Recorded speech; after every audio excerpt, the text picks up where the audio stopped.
Olá pessoal, tudo bem? Aqui quem está falando é a Priscila. Sejam bem-vindos para mais uma videoaula aqui no canal. Após algum período, nós estamos retomando aqui as videoaulas, Então serão vídeos semanalmente relacionados a temas da medicina veterinária, Eu sou médica veterinária, sou doutora em nutrição e produção de aves, meu foco.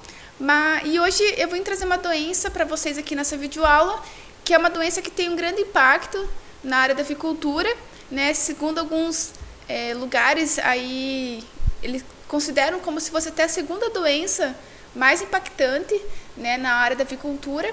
Então, qualquer dúvida, deixe nos comentários.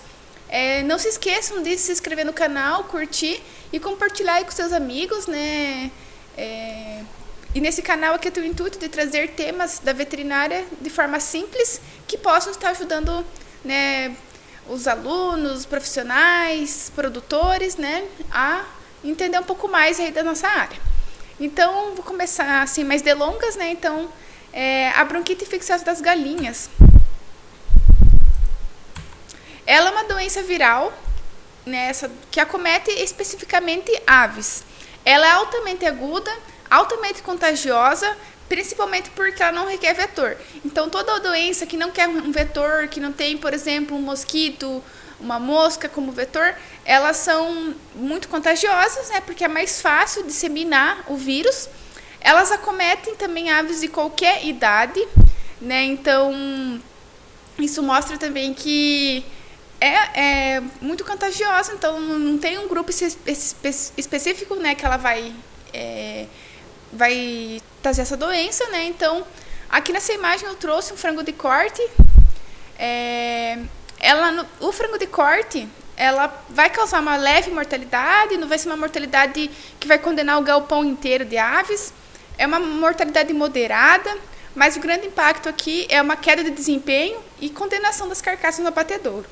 Já nas nossas matrizes, nas nossas avós, nas aves reprodutoras, há uma queda na produção de ovos e qualidade dos ovos.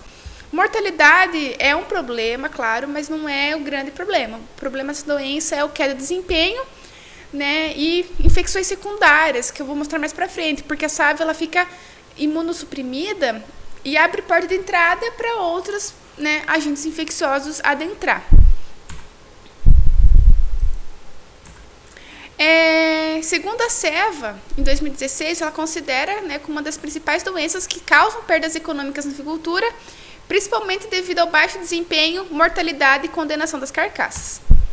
O histórico da doença. Então, onde essa doença surgiu primeiramente, Então, os primeiros relatos dessa doença foi descrito lá em 1931, dos Estados Unidos, em Dakota do Norte. E no começo eles não sabiam muito bem o que era, então eles consideraram essa doença, chamaram ela de laringotraqueite infecciosa, Acharam que era o mesmo vírus aí da laringotraqueite. Após alguns anos, em 1936, eles comprovaram que não era o mesmo vírus, não era o mesmo agente infeccioso da laringotraqueite, era um outro agente. Então, aí que eles classificaram, uma nova doença, como sendo a bronquite infecciosa das galinhas. E no Brasil, aqui os relatos, um dos nossos primeiros relatos foi em Minas Gerais, em 1957, foi um dos primeiros relatos de isolamentos desse vírus aqui no nosso país, tá bom? A etiologia, então, como eu estava comentando, ele é um coronavírus, tá? Esse coronavírus, como a gente já vem falando bastante ultimamente, aí, caso do Covid-19, mas ele tem uma diferença, não é o mesmo coronavírus que a gente está passando pela pandemia atualmente, nos humanos. É um tipo de coronavírus, grupo 3, que só afeta aves. Então, não tem problema, digamos, os humanos ter bronquite infecciosa, ter uma zoonose. Não é zoonose, é um tipo específico que afeta só as aves, tá bom? Lembrar que esse vírus é envelopado. Então, por ser envelopado, qualquer vírus, não só esse, mas todo vírus que tem envelope, ele é mais sensível a condições ambientais, Então, calor, dessecação, pelo calor, pH, oscilação de pH, há desinfetantes, álcool, Então, por isso que na pandemia tem um coronavírus, passar bastante álcool nas mãos, porque ele é sensível a isso, tá? Então, a maioria dos desinfetantes, ele é sensível. E esse vírus, ele é um vírus que tem uma grande capacidade de mutação, né? Então, qualquer vírus, na verdade, a maioria dos vírus tem, mas esse vírus ele tem uma grande capacidade e a grande importância é devido a essa proteína M que está na membrana desse vírus, né? Então, isso faz com que ela possa, né, fazer diferentes combinações e esse vírus ter uma mutação. Então, a gente, falando do vírus da bronquite, nós temos várias cepas, nós temos dentro das cepas, nós temos várias variantes, né? Então, devido a essa capacidade de mutação desse vírus. Beleza? A cadeia epidemiológica. Então, o vírus é eliminado principalmente por secreções respiratórias e também pode ser eliminado via as fezes, mas o principal é trato respiratório, tá? Já vamos colocar isso aí e lembrar. Ele pode ser transmitido tanto vertical como horizontal. Então, vertical é sempre aquela transmissão que é da mãe para o filho, né? Então, da galinha poedeira lá, a matriz, né, a reprodutora, vai passar, vai botar o ovo, vai passar e vai atingir o pintinho. Então, sempre que é uma transmissão vertical, né, é sempre que passa da mãe para a progenie. E horizontal também, que é através de via aerosol, então via o ar, né, o vento pode carregar esse vírus, ou contato, né, direto, indireto com material contaminado, as aves, né. A porta de entrada é o trato respiratório superior ao principal, né. As cepas que nós temos desse vírus atualmente são a mais conhecida, acredito eu, é a cepa Massachusetts, né? Então, essa cepa, eu já vou explicar mais para frente sobre cada cepa, mas temos algumas vacinas no mercado disponíveis para combater essa cepa desse vírus, que é MA5, H120, tem uma vacina que surgiu recentemente, que é a Volvac, que eu também vou comentar mais sobre elas. Também temos a cepa de Arkansas, que foi também isolada nos Estados Unidos. Aqui no Brasil ela não é muito importante, né, por enquanto, né? Isso pode mudar. Também tem algumas cepas da Europa, né, como a D274, que ela é uma cepa bem conhecida lá. Aqui no Brasil tem alguns relatos. E no Brasil nós temos a cepa BR1. E eu coloquei BR2 porque cogita-se que nós temos uma cepa variante brasileira, aqui, uma nova cepa aqui no Brasil, mas nada comprovado ainda, tá bom? E dentro de cada cepa dessa, a gente pode ter variantes, né? O vírus pode se mutar e fazendo com que ele fique para fugir, né, do sistema imune e conseguir causar o problema que ele causa, né? Quais são os sinais clínicos dessa doença? Então, o período de incubação antes disso é de 2 a 3 dias, né? A partir disso, a ave já pode começar a demonstrar sintomatologia clínica, mas pode variar de 1 a 11 dias, então pode ser antes ou até depois. Esse vírus, então, ele vai entrar principalmente pelo trato respiratório superior, como eu já comentei, e ele vai se replicar, né, inicialmente no trato respiratório superior, em células epiteliais e células secretoras de muco. Né? Então, se a gente lembrar, qual que é a importância do muco no trato respiratório? Né? A importância do muco no trato respiratório é uma proteção, uma barreira para que quando entrar uma bactéria, o muco, e através do muco e dos cílios, né, consigam remover isso. Essa doença ela causa um grande problema, que ela se replica nessas células produtoras de muco e também ali nos cílios, e vai causar uma ciliostase. O que é isso? Esses cílios não vai ter aquele movimento mucociliar para quando entrar uma poeira, quando entrar uma bactéria, eliminar isso, o organismo mesmo eliminar através desse movimento mucociliar. Então, ela causa essa ciliostase. E qual que é o grande impacto disso? Né? A ave tem uma dificuldade para respirar, tosse, descarga nasal, que ela não consegue eliminar a própria secreção dela. E o grande impacto também disso é causar infecções secundárias, né? Então, se ela não tem barreira, mas a proteção dela no trato respiratório superior está comprometida, então a gente pode ter infecções secundárias. Uma Escherichia coli pode entrar secundariamente ali, se aproveitar da situação e causar outros problemas, né? Após isso, após entrar ali no trato respiratório superior, esse vírus ele pode migrar, né, digamos assim, se o sistema imune da ave não conseguir combater, para os sacos aéreos, para o pulmão.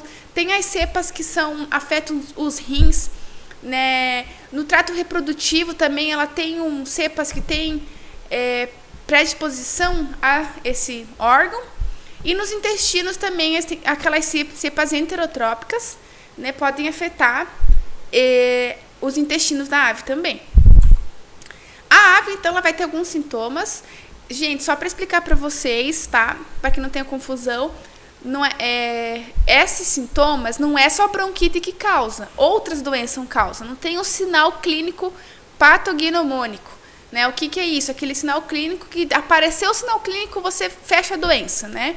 Então, não temos um sinal clínico, um achado de necrópsia que vai só olhando, a gente vai conseguir fechar o diagnóstico. A gente vai fazer com que a gente vai fazer com que a gente pense que pode ser bronquite, mas para a gente fechar o diagnóstico é com os exames laboratoriais, tá bom? Isolamento do vírus, sorologia, enfim. Então, quais são os sinais clínicos que a gente pode encontrar nessa ave? Tosse, espirro, estertor traqueal, fezes aquosas, danos nos rins e sistema produtivo, infecção secundária por Escherichia coli. Nos frangos pode causar, então, como eu comentei, queda no desempenho, piora da conversão alimentar, elevação da mortalidade, né, por vários fatores, né, porque a ave tem dificuldade para respirar, às vezes associado com um galpão que está com uma ambiência ruim, que está com muita poeira, muito gás, então piora o quadro, né, e condenações de carcaça no abatedouro, né.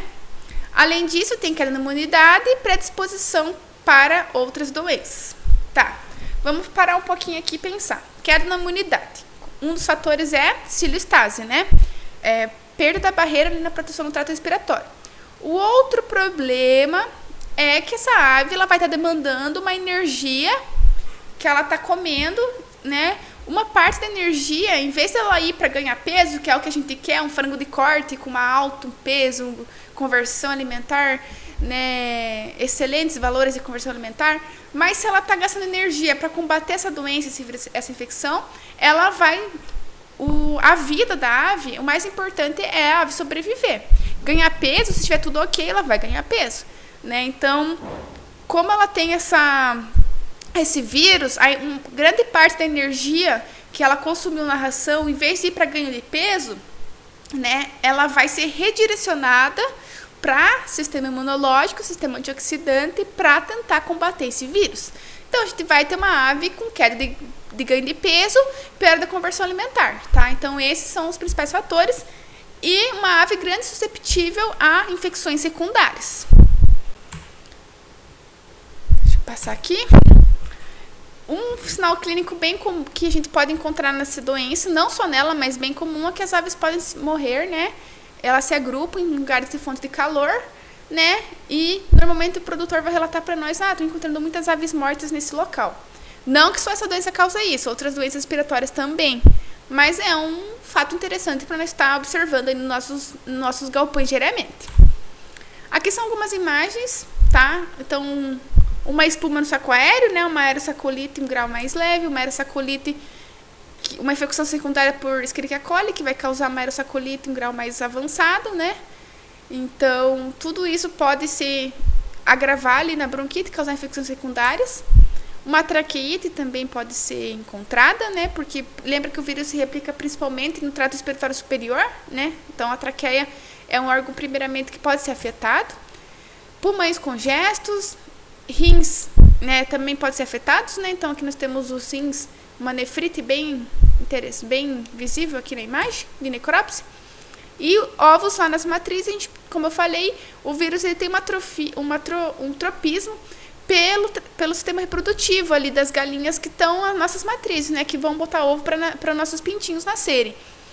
Então, esses ovos normalmente vai causar um ovo rajado, deformidade de casca, ou uma casca muito mole, né? Então, só ovos impróprios para incubação e para poder ter um pintinho de qualidade depois. O grande problema dessa doença é causar infecções bacterianas secundárias. Então, como eu comentei, pode bactérias oportunistas se aproveitarem ali dessa menor imunidade respiratória, menor ciliostase, né? Então, por exemplo, o Mycoplasma galisepticum pode se aproveitar e entrar nessa lesão. A própria Escherichia coli, causando um quadro de colibacilose, né? Então, causando aí artrite, pericardite, peripatite, enfim, né, gente? São inúmeros problemas que essa doença causa, por ela causar e por outras bactérias se aproveitarem da situação. Mas, se não tiver uma porta de entrada, não tiver uma complicação, normalmente os sinais tendem a desaparecer de 10 a 15 dias. Então, mas 10, 15 dias para o frango é muita coisa, né? Então, esse é o grande problema da doença. Qual que são o diagnóstico e tratamento? Então, você pode isolar o vírus através de suaves, né, da traqueia, mucotraqueal. Pode também coletar alguns órgãos, né, traqueia, pulmão e rins, ouvidutos, tonsilas secais. Essas amostras podem ser congeladas ou mantidas refrigeradas em solução de glicerina, 50%. Né? Pode ser feito, então, a partir dessas amostras coletadas RT-PCR, né, que vai identificar o vírus ali, partículas virais. Pode também ser sorologia, que vai identificar anticorpos nessa ave. Né? Um dos testes pode ser inibição de hemaglutinação. No isolamento do vírus, né, você pode, então, inocular o macerado de órgãos que é coletado ali, né, que eu comentei, dentro de ovos livres e patógenos, né, e para avaliar se vai ter multiplicação de alguma coisa ali, né, a isolar depois nesse ovo que foi inoculado o macerado de órgãos. E nos testes de sorologia, os dois principais anticorpos que é avaliado é o GG, que é quando tem uma infecção longa e duradoura, porque o IgM pode ser confundido por infecções por vacinas, mas também aumenta infecções recentes, né? Então, o IgM é aquele anticorpo que vai aumentar logo que tem um processo infeccioso ou uma vacinação, ela vai ser o primeiro que vai aumentar, porém ela logo cai, os anticorpos, dá uma queda dessa anticorpos. Já o IgG, ele está em maior número no soro, principalmente após infecções, né? E ela que, então, por isso que ela é usada para a área diagnóstica, e ela é mais duradoura, esses anticorpos vão ficar mais tempo níveis níveis de anticorpos maiores no soro da ave. Tratamento. Não tem um tratamento específico. Vamos usar isso aqui que vai tratar bronquite, mas a gente pode tratar os problemas secundários ali, paliativo, né? Pode ser utilizado desinfetantes nos galpões, nebulização, em galpões de aves, matrizes também, porque se tiver o vírus ali, para evitar a disseminação dele dentro do galpão.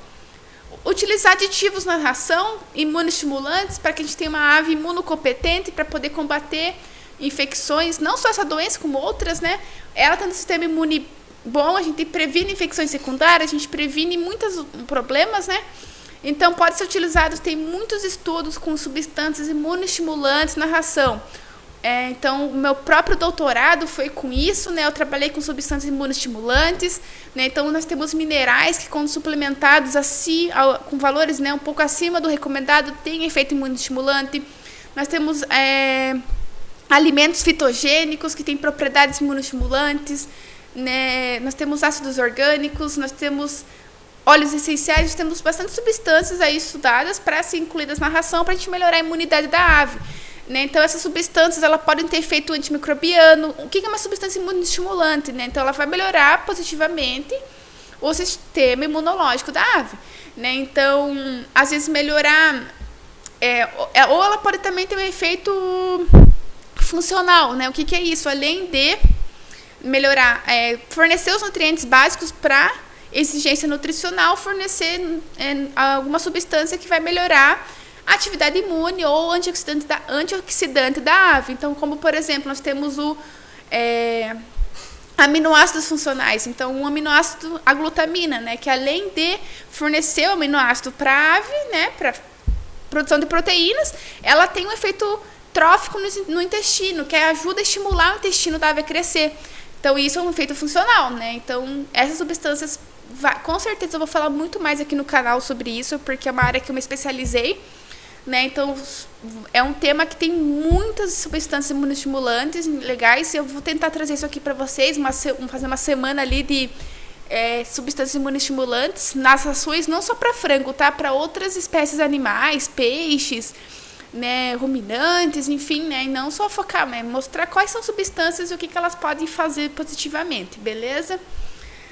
Um bom manejo e uma boa ambiência nos nossos galpões de frango são fundamentais para a gente combater, não essa doença como outras, porque se a ave está doente, se a ave está estressada porque está muito calor ou porque está muito frio, ou porque está com muita poeira, ou porque está com muito gás, cama muito úmida, o que vai acontecer? Ela vai se estressar. Qualquer estresse vai aumentar os níveis de cortisol. No caso das aves é a corticosterona, né? Mas enfim, vai aumentar os níveis de cortisol. Lembrar que cortisol é aquele hormônio do estresse, né? Então, se nós temos cortisol muito alto no nosso corpo, a gente tem um efeito imunossupressor, né? O cortisol é imunossupressor. Ele não deixa que os neutrófilos, né, que são aquelas soldadinhos, aquelas células de defesa, as primeiras que vão combater a infecção, ela aprisiona essas células, entre aspas, no sangue, na circulação, não deixa aí combater. No caso das aves não é neutrófilo, não é heterófilo, mas é uma célula que tem funções semelhantes. Então, ela tem efeito, né, imunossupressor, o cortisol. Então, por isso nós temos que manter sempre nos nossos galpões uma boa ambiência, para que a ave consiga, por ela só, né, combater a infecção e conseguir sair, né, desse quadro, né, sem tantos prejuízos. Além disso, a biosseguridade, gente, é muito importante. Então, temos que trocar calçado para entrar nos galpões, temos que lavar a mão, usar álcool, fazer um bom intervalo, ter isolamento, cercas, controle de roedores, para evitar a entrada de doenças dentro do nosso galpão, né? Pedilúvio, rodolúvio, enfim. E vacinas também, né? São uma forma de prevenir, né? Não é um tratamento, é uma forma de prevenir, né, que a bronquite, as aves, né, enfim, tem um sistema imunológico ativo para essa doença. Quais são as vacinas que nós temos hoje em dia, né? Então, como eu comentei já esse quadro, nós temos alguns sorotipos, né? Aqui no Brasil nós começamos a vacinar em 1979 com a H120 para sorotipo Massachusetts. Mas falar um pouquinho do histórico das vacinas, né? Então, uma das primeiras vacinas produzidas para essa doença foi a H52, né? E ela tem muito virulenta, né? Muito virulenta essa vacina, em pintainhos. Então, aí que a partir dessa, eles produziram a H120, que ela é utilizada bastante. Hoje em dia, é uma vacina comercialmente bastante utilizada. E qual que é a diferença da H52 para a H120? A H120 essa vacina é uma vacina viva e inativada, né? Então, o 120 quer dizer quantas passagens no ovo, né, de inoculação, coleta, reinoculação, inoculação, coleta, né, reinoculação em ovos, 120 vezes em passagem em ovos, para a gente conseguir inativar essa cepa, né, para ela não ficar tão virulenta para a gente fazer a vacina. Então, assim que ela foi produzida basicamente. A MA5 é uma outra tipo de vacina, também produzida 20 anos após a H120, né, de outro fornecedor. E ela é uma vacina viva também contra a cepa Massachusetts, mas é uma cepa viva também, atenuada, mas em vez de fazer em passagem por ovos, ela foi atenuada em cultivo celular, em passagem em cultivos celulares, tá? Nós temos aqui no Brasil a Ibraz, né, que é uma vacina contra a nossa cepa brasileira, a BR1, que eu comentei para vocês. Ela foi lançada em 2016, tá? Ela é uma cepa variante, por causa dessa cepa variante brasileira, e ela também é uma vacina viva, porém atenuada. Aqui no Brasil, alguns estudos mostram que a cepa brasileira é que está mais presente do que a cepa Massachusetts, sendo que pode ser até uma prevalência de 80% em relação a 20% da Massachusetts. Então, mostrando a importância dessa cepa BR1, que nós temos que estar vacinando nossos lotes também para essa cepa. Essas vacinas que eu comentei até aqui, o vírus é vivo, atenuado em passagens em ovos ou em passagem em cultivo celular. Porém, mesmo fazendo isso, o vírus ele tem um resquício do vírus ancestral, aquele vírus forte, né? E pode causar uma certa virulência para a ave ou uma reação vacinal, né? Então, tem esse empecilho, digamos assim, né? Por isso que surgiu uma nova vacina, lançou agora em 2020, que é também a Massachusetts, é a Volva, que é o nome dela, e ela é uma vacina viva também atenuada, mas ela foi atenuada através de modificação genética, né? Ela foi geneticamente modificada para ficar uma forma que não cause reação vacinal, né? Então, conferindo maior segurança e proteção. Não vi muitos estudos sobre essa vacina, né, que ela ainda é recente, mas vamos tomar que realmente ela, né, funcione, né? Então, porque principalmente ela induz a imunidade, né, da ave deixando a traqueia sem migrar para outros órgãos, sem causar reação vacinal. Então, esses são os primeiros estudos sobre ela, beleza? Aqui seria só um quadro mostrando, né, que quando a gente vacina os plantéis ali com a cepa BR1 e a cepa Massachusetts, nós temos uma maior proteção, né, maior proteção das aves, né, em relação ao vírus da bronquite, do que quando a gente vacina separadamente, ou vacina ou a outra, né? Pessoal, eu acho que a aula já está um pouco grande, vou tentar dar uma acelerada aqui, né? E só para explicar por que a gente não faz a vacinação em ovo nos pintinhos, igual outras doenças, tem a marek, né? Que a gente faz a vacinação em ovo. O vírus da bronquite foi visto que ela afeta muito a eclosão, porque é um vírus mais agressivo, né? Então, por isso que não é feita a vacinação dos pintinhos em ovo. É feito um spray, né? Após o nascimento, esses pintinhos são vacinados via spray. Por isso que vem aqueles pintinhos vermelhinho ou verdinho, conforme o corante da empresa, né? E por isso que a gente faz essa vacinação em spray após o pintinho nascer nas caixas de transporte ali para vir para o aviário. Qual que é o diagnóstico diferencial dessa doença? Então, eu comentei, né? Tem outras doenças que têm sinais clínicos parecidos, nós temos que diferenciar de Newcastle, diferenciar de laringotraqueite infecciosa, coriza infecciosa. Então, nós temos algumas doenças que nós precisamos diferenciar, né, para não ter problemas aí, beleza?